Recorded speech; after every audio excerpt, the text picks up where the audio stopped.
Hi friends, ఈ వీడియోలో చీరమేన్ curry టేస్టీగా ఎలా చేయాలో తెలుసుకుందాం. ముందుగా కడిగి పెట్టుకున్న చీరమేన్లో తగినంత పసుపు, కారం, ఉప్పు వేసి గట్టిగా ప్రెస్ చేయకుండా కలుపుకోవాలి. తర్వాత మిక్సీ జార్లో 1 కప్పు ఉల్లిపాయ ముక్కలు వేసి బరకగా మిక్సీ పట్టుకోవాలి. తర్వాత స్టవ్ ఆన్ చేసి బాండీ పెట్టి 6 స్పూన్ల ఆయిల్ వేసి వేడయ్యాక మిక్సీ పట్టిన ఉల్లిపాయ, కొద్దిగా ఉప్పు వేసి కలిపి వేయించుకున్న తర్వాత పచ్చిమిర్చి, కరివేపాకు వేసి వేయించుకోవాలి. ఇప్పుడు మిక్సీ జార్లో 1 పెద్ద టమాటా, అల్లం, వెల్లుల్లి, జీలకర్ర, ధనియాలు, గసగసాలు, చెక్క, లవంగాలు, ఇలాచి, ఎండు కొబ్బరి ముక్కలు వేసి వాటర్ వేసుకొని మెత్తగా గ్రైండ్ చేసుకోవాలి.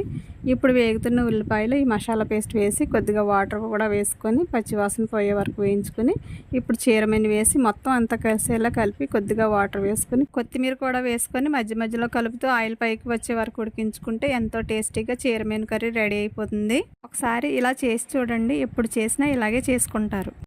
Please like and subscribe friends.